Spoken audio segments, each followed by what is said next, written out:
Part 2.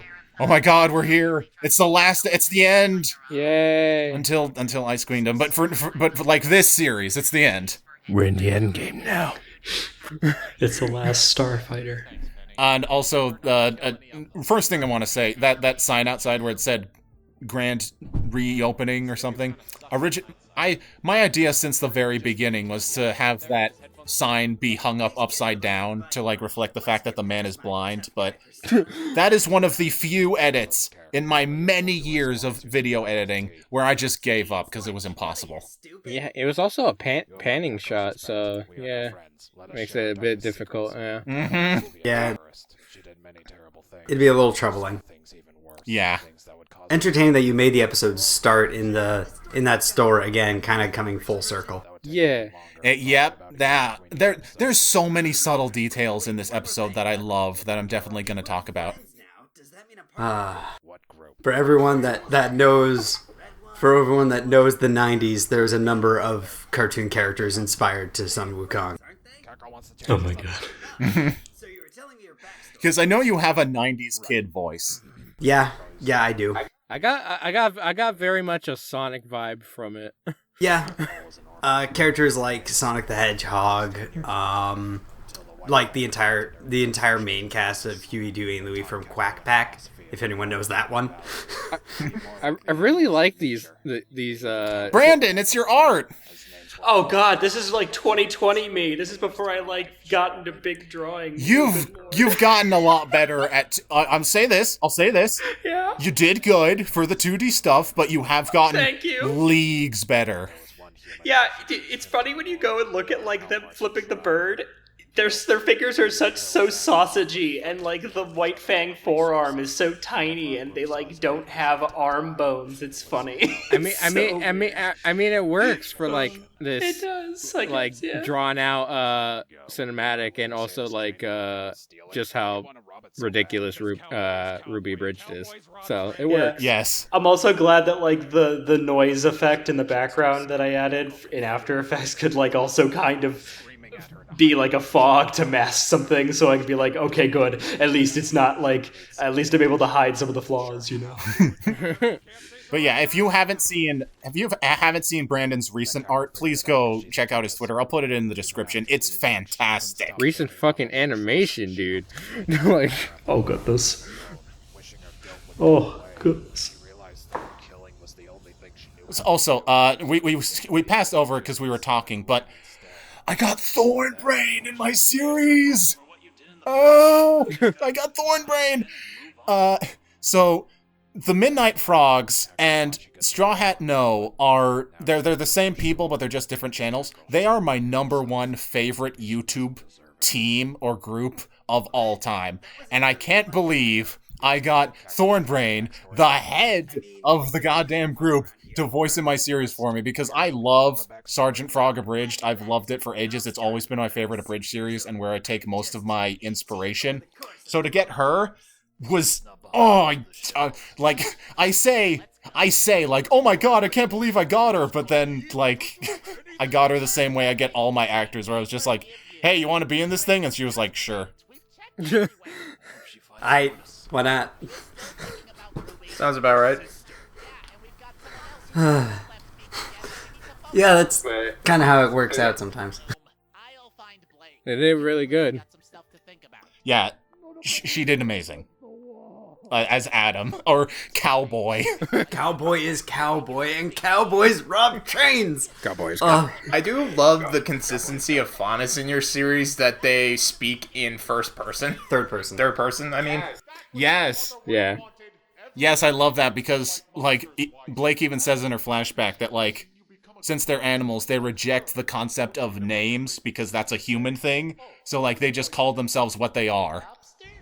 Oh god, They built different. Sun would be monkey. I love that scene, by the way, where she's having this her thoughts, speaking with her parents, I think. Yeah, that's a flashback to when before Weiss went to Beacon and her father's fighting with her.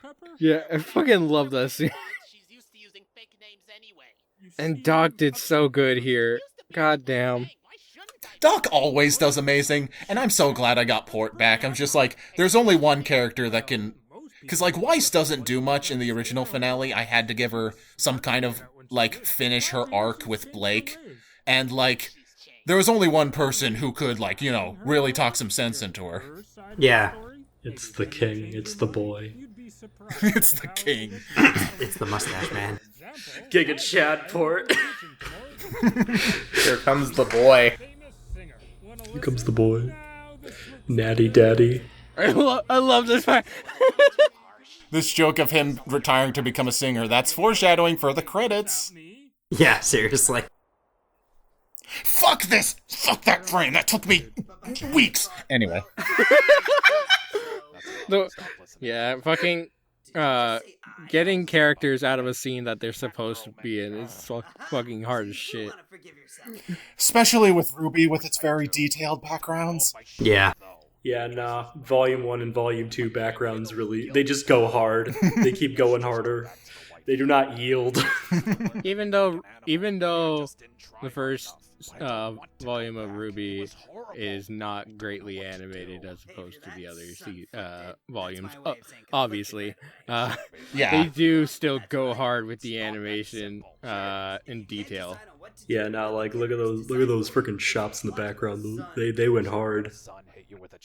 Yo, look at Sun's abs. Look at that brick. Look at Sun's abs, though. Don't. Oh yeah, the guys. Yeah, Sun's got beef. Oh yeah. He got a lot of that. 100% natty. Stay away from the juice. What were we talking about? I forget. I was just Just got lost in the abs. Lost in the sauce. I just like that Sun, even though he's like spouting a bunch of nonsense, he's still like a really good motivational speaker for Blake. Mm-hmm. Inadvertent advice. Hey, right. if it's good advice, it doesn't have to make sense. That's deep. Based. Based. It's kind of funny how like RWBY changed her drip. We're using a lot of lingo. Let me bring it back to, Earth with this. Let me bring this back to Earth as I talk about sound design. Ooh. So I'm really proud of this. Maybe it's just a stupid thing that's like I shouldn't be this proud of, but I really am proud of it. I wanted some way to establish what was going on outside of Beacon and what was going on within Beacon. Because if you remember, in the last episode, when the group is all walking around, they're all very obviously walking around a city. There's even a fucking sign in the background that says, "Welcome to Vale." But I can't have that in my series because it's supposed to be taking place within the school. Because, RWBY's stuck there. Yeah. So it's just like, man... fucking suspension of disbelief is my best friend, because I had to somehow convince the audience that, oh yeah, they're totally still in school as they're walking around this city. Right.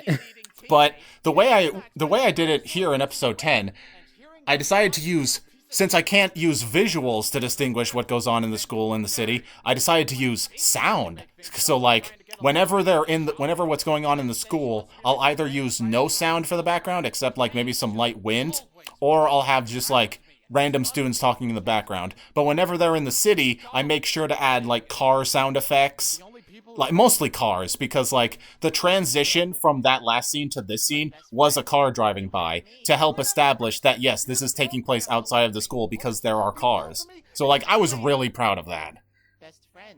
As a sound designer, that makes me really proud.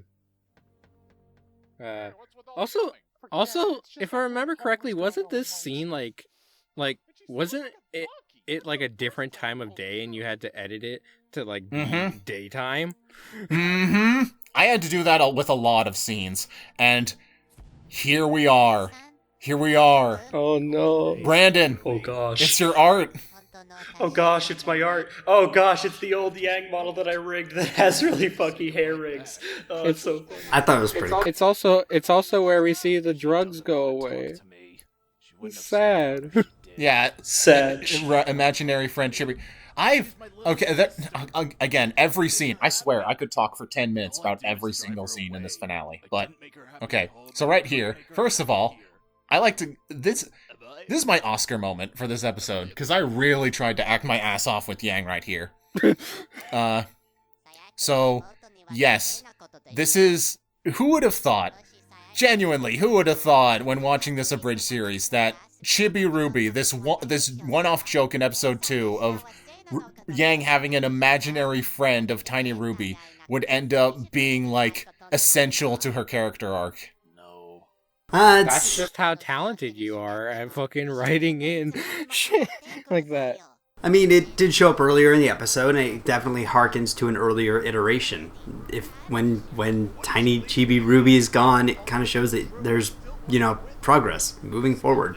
Yeah, like she doesn't need an imaginary version of Ruby anymore. Yeah. Also, maybe, just maybe, Yang is gripping on reality once more. Bye-bye, best character. Bye, Chibi Ruby. Bye, best character.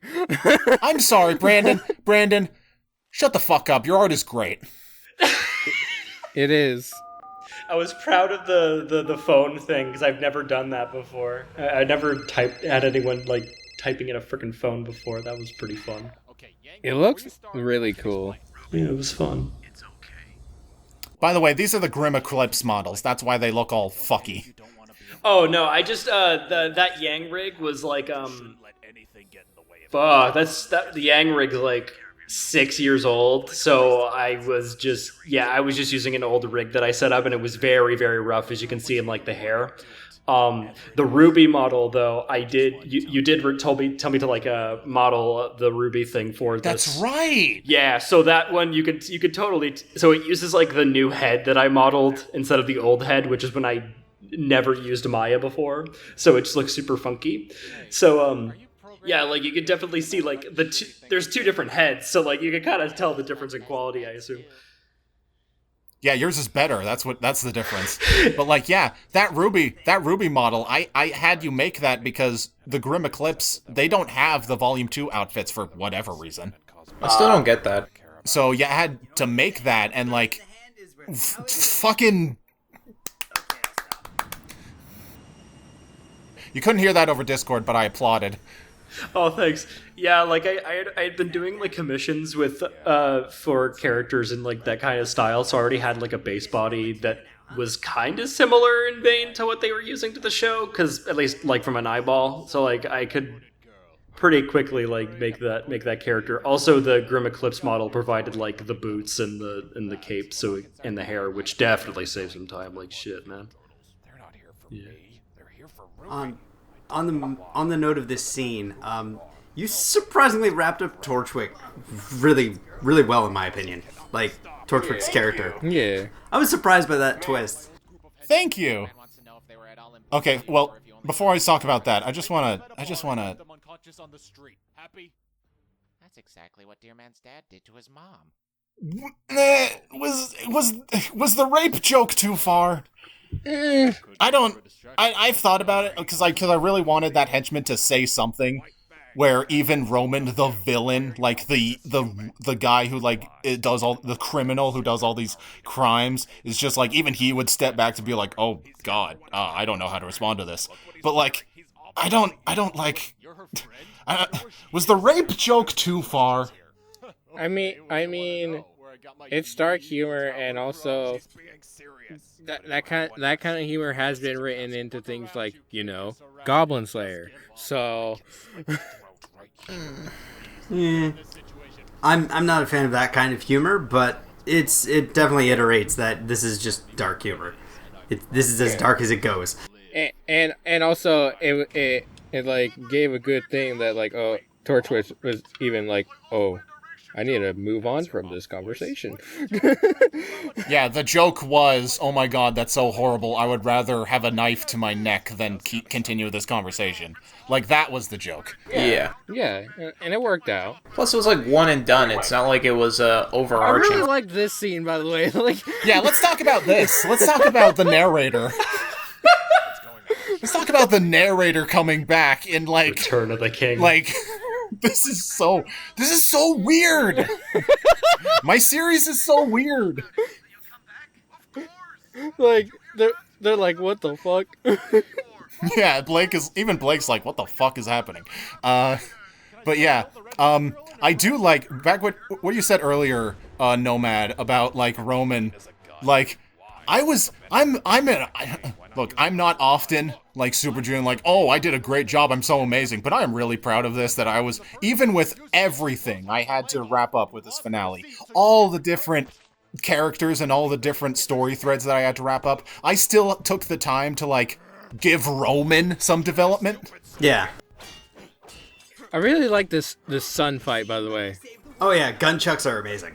No, I just love like all this ad libs and Torchance is like, "What the fuck are you saying?"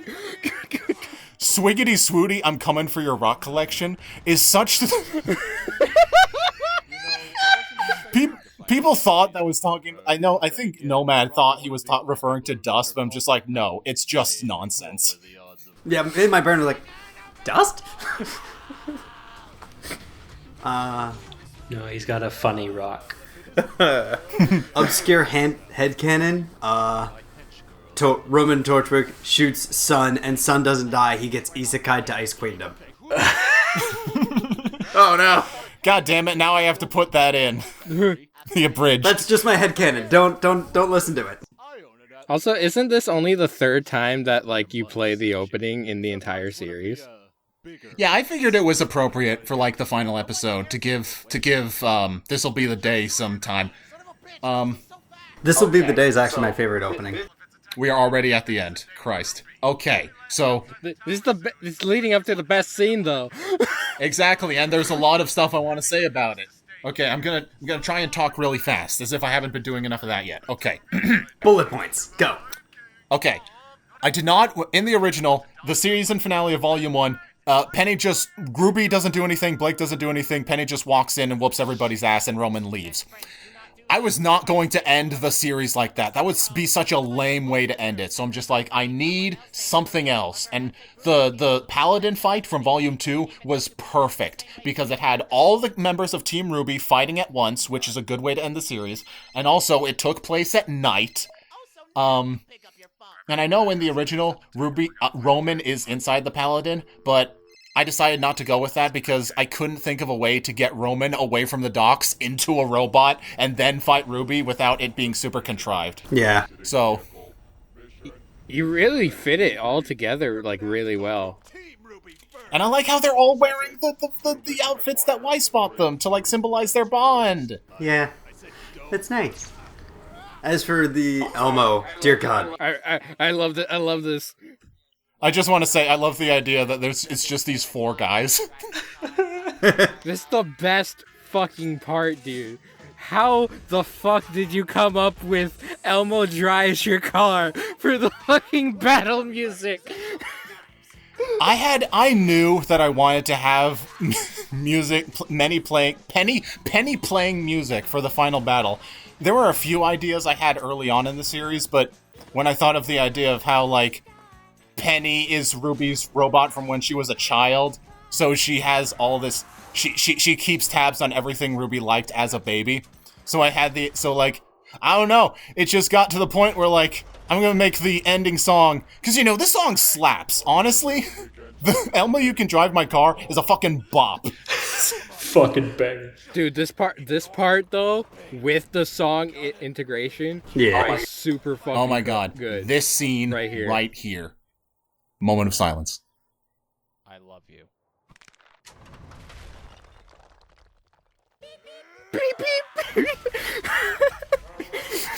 Beep, beep, bitch. It just flowed so fucking well, dude. And I love that that's just the perfect cap to Yang's arc, where, like, she spends the whole episode wondering whether or not she's a bad sister, and the fact that it was RWBY saying I love you that was able to give her the strength to kill the robot. Oh, I love this episode! It's so good! It's your magnum opus. Yeah, it's got a lot of fun payoffs. It's also really cool that she chose the fight that, like, probably showcase that I think a lot of people will very easily go to for, like, showcasing a lot of really good teamwork on the characters. Mm-hmm. It was like the perfect thing to end the series with, the perfect fight. Oh yeah. Because, like, I don't think you really get, like, a moment like that with the team having, like, oh, yeah, we're doing our team-up stuff together in, like, a scenario that's a do-or-die scenario, not, like, a tournament thing until, like, Volume 5. So, like, shit, man, you really lucked out with Volume 2. I really did. Especially since it takes place at night, which was very easy to, like, slip into this. Because, you know, it's nighttime right now, so, like... True. Yeah. Yeah, it's a pretty good way to not show a gap in time.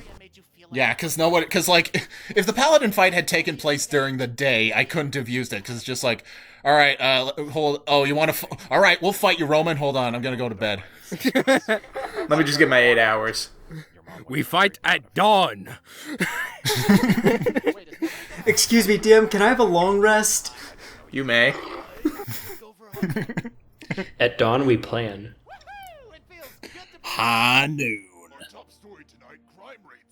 Also, it was really nice having Ruby say it's good to be home at the end there. I just really happy with how I wrapped everything up. I really like that you put back the fucking newscaster from the fucking Halloween special. And I kept that same voice too. Oh my goodness. And this is Penny taking over Ruby's job of protecting Vale, because I gotta wrap everything up, because I couldn't end the series with like, yay, Ruby's staying in Beacon. Wait, Vale's still an awful place full of criminals. This is really fucking good. It's a good ending. You know, Ruby, I can't. Thank you, Brandon. Like, Oh gosh. Also, fucking, I knew Nora jumping out of the hat. Just with a knife. Yeah. It's just everything about this. So just take this card for And I love how Weiss... I love everything about this. I love how Weiss says, shit cheese, because in the first episode, the line was originally said by Ruby while she was getting robbed in a store. Ah, shit cheese. I don't know. Also, Ruby's... Of course, Ruby... Ruby's still an asshole. She is such a smart ass here. Or as Yang more elegantly says... What? I knew you could take her. Come on. I've had this line as the end of the series since the beginning. I knew I would end with this. Why are you always such a cunt to Weiss? Just that reaction of everyone, like, what? Yeah, like... Did you just say? It's hilarious because it's Yang saying it. Yeah. Now, the greatest song featuring Doc and Nomad. That duet was amazing. The first time I heard it, I'm just killing myself laughing, because I'll remind everyone watching, I live with Nomad, so I hear some of this. I hear some of the recordings. Without context. Yeah. Also, that's a lot of roles for you, Zay. God damn. Mm-hmm. And there... If it's not obvious with my song parodies, I take a lot of inspiration from Weird Al. No, I'm not surprised in the slightest. Not just because this song is about food, though I'll admit that is a tiny part of it. These additional voices, though, you want to explain that? Yes, those are everybody who appeared in RWBY Abridged through, like, one-off videos and specials. Yeah, like, most of that is from the RWBY ADA special. Mm-hmm. Oh, jeez. And Dream of Serenity and Mamarza, they appeared in the anniversary special as Sona Copa's RWBY Abridged from RWBY the Abridged series. And MB Teddygram appeared as Ilya in a episode 10 teaser. So that's what those names were about. Oh yeah, that's right. I keep remembering that, like, you legitimately spoke to someone about making sure that, like, Chibi Ruby was, like, accurate. Legitimately. Yeah, like, it wasn't just, like, Google Translate. They just legitimately spoke conversational Japanese. Yeah, and still, I think I fucked it up. I think there might have been something lost in translation a few times. Wasn't Chibi Yang also, like, speaking Polish or something like that? Yes, she was speaking Polish. And I mean, Bridgebrains also has a Japanese consultant that we talked to about like getting accurate with culture and language in their stuff. That's always important. Yeah. I love Sun's break. I think that's what it's called. I don't know song terms, but I love Sun's rapping. Doc, thank you for singing this. I know he was apprehensive at first, but it was perfect. The way this song parody started was I thought of some lines for an I Burn song parody that was about food. I think it started with the whole went to the Applebee's, and it was just snowballed from there. And I knew, like, if there's any character in RWBY Abridged that's gotta sing about food, it's the guy who names people after food. It's the guy who started out as nothing but fat jokes. It has to be him. And then you had Sun make the food joke calling Weiss milk. Mm-hmm. And also, I feel like Sun is somebody who would Sun would understand Port's nonsense. Like when Port says things like, keep your friends close, keep your enemies at a kickable distance. I feel like Sun would be like, yeah, I get it. Yeah, that checks out. Like if he just attended one of his classes and he'd fucking suck up to him. Uh-huh. They achieve a similar brain cell. On a side note, with that Applebee's joke, that actually hit me at a personal level. When I was a kid, I went to an Applebee's once. Their pizza was burnt. It was unappealing. And so many painful memories of a child. Absolutely disgusting. Wow, I didn't even know that. It was the first time I've had what I would consider a bad pizza. It's just, I just loved all the very different descriptions of trying to describe something as burnt.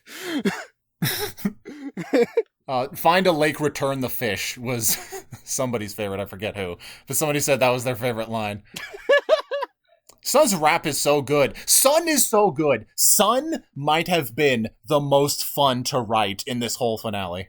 It was fun to voice, as cringy as 90s Kid is. At least people at home only have to hear it a few times. I have to live with it.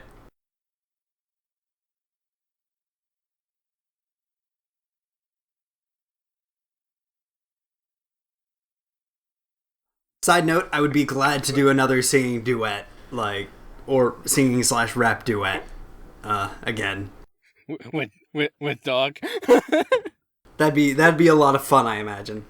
Port fulfilled his dreams. He became a famous singer. He really... I said this in the description of the I Burn upload. It's just like, and Professor Port went on to have a very successful music career with his hit single It's Burnt topping the charts for 3 weeks straight. I think at some point, like, you don't have to, but like at some point you should do like just like a 3-song album, and it's for Port, and it's all parodying RWBY songs. It'll be like how Chris Pine did a Spider-Man album for Spider-Verse, like Spidey Bells. That would be pretty fun. I know somebody in the comments said, "Oh, you should parody Ignite," and I looked at him just like, "Oh no, that song is like 7 minutes." No. Yeah, too long. Although now I'm stuck here trying to come up with like parody names for RWBY songs. Port better rhyme bruh with ya and talk about pissing in people's ashes. Whoa, dude! Holy shit! Port's the nice guy. I'm sorry, that's literally a lyric in the song. Really? Yeah, that's like a lyric in the song. I think it's like literally there's like I believe it is Ignite that does specifically state those words. What the fuck? Yeah, that song gets a little unhinged. Oh, yeah. Sometimes I look at the RWBY soundtrack and just the lyrics in some of those songs, and I'm just like, man, there are kids that watch RWBY. Yeah, sometimes you get Big Metal Boot, sometimes you get Boop, and sometimes you get the ones that make you cry. You got a good range. Emotional range. Emotional damage. Okay. Emotional damage. There's emotional range and there's emotional whiplash, though. Do you have any more notes, Zay, to talk about your big series closing off. Your big canon series closing off. Yeah. I have a few that we missed that I can think of off the top of my head. When Ruby walks up to Penny and says, hey, are you programmed to forgive me no matter what shitty thing I say? And Penny says, that is what best friends do. I sent the script to a couple of people before before the episode went into full production to be like, hey, what do you think of the script? Do you like it? And a lot of them came back with just like, dude, that Penny line. That hits hard. That hits me where I live. It's powerful.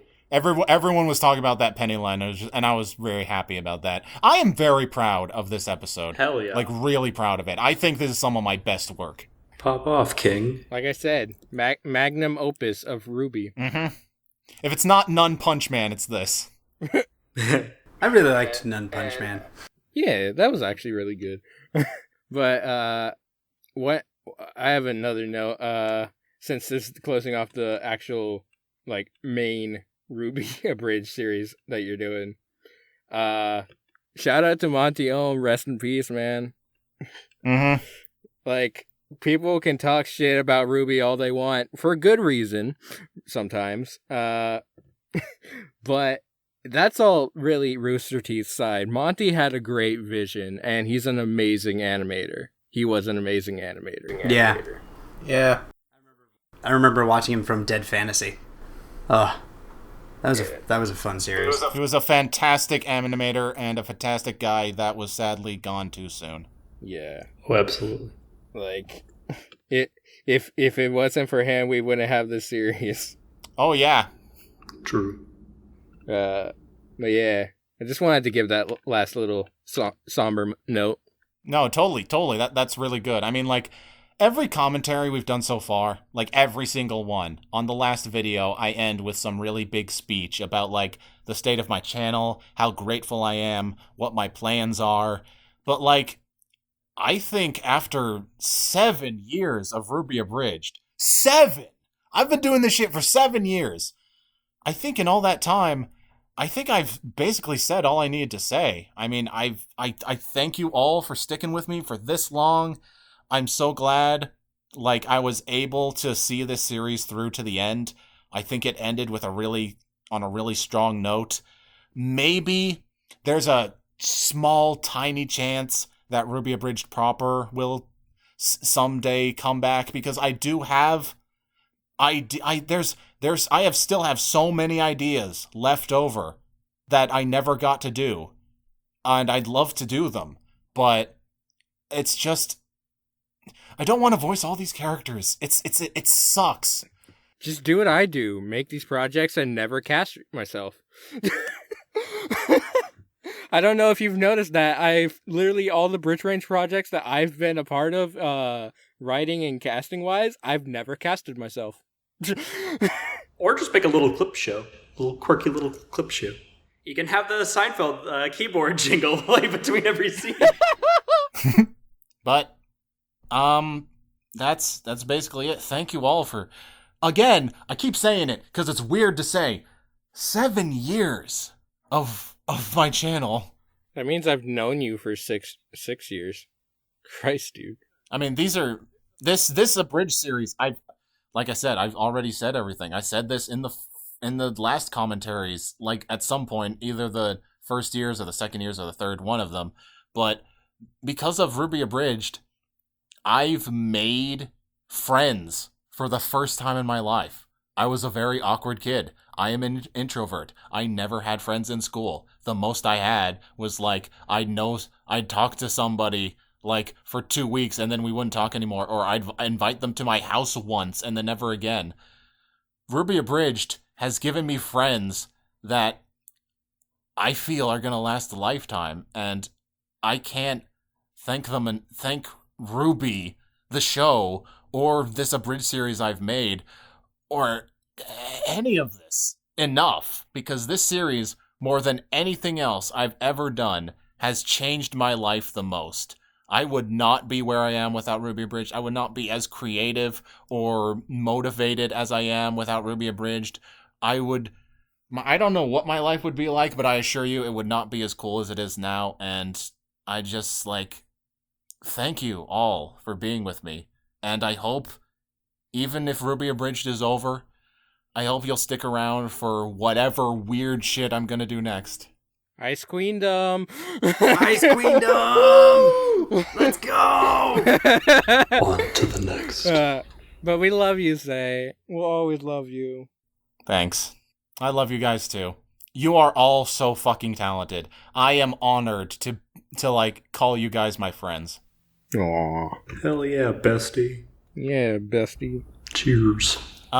So, with all that said, I think we're about done. So, everybody, go subscribe to JChippers because he's a VTuber now, and that's pretty awesome. Shut up. Go follow him on Twitch. His streams are really fun. Shut up. Dude, there are genuinely people I've like. There are famous Twitch streamers who I've watched, and their streams are not as fun as yours. Shut up. I'm gonna beat your ass. You can't do this to me, Zay. Go follow Brandon for amazing animations and drawings and everything art-wise. Thank you. You're very welcome. You deserve it. You're incredible. And, oh gosh. I say it every year. Go follow Jesse for crack videos. They are the funnies. The ha-has. Yes, I make the ha-has for people to go hee-hee. Nomad, do you know, where can people find you? I kind of just bug other channels. I mostly bug Foggy's channel. His series, Ride That Dumbass, is pretty fun. Nomad just exists. Yeah. I mean, I have a channel, but it's literally like cringy AMVs. Nothing special. I mean, that's enough. Oh, this dude actually helps me edit videos from time to time. So, like, yeah. Also, one more, Zay. One more shout out. Bridge Brains. Yes, I am a member of Bridge Brains. We are a YouTube channel that does abridged stuff, podcasts, let's plays, a bunch of shit. Go follow that. It's fun. Yeah. So, I guess that's it. Do I want to do it again? I haven't done it in so long, and every time I do, it really peaks the mic, and it's hard to listen to. Gotta back away from the mic. All right. One last time. Thank you all for watching, and happy 7th year anniversary! Woo! 7 years! 7! Let's go. Still can't buy booze! Let's go for another 10. Yeah, baby! That's what I've been waiting for. That's what I've been waiting for. Woo!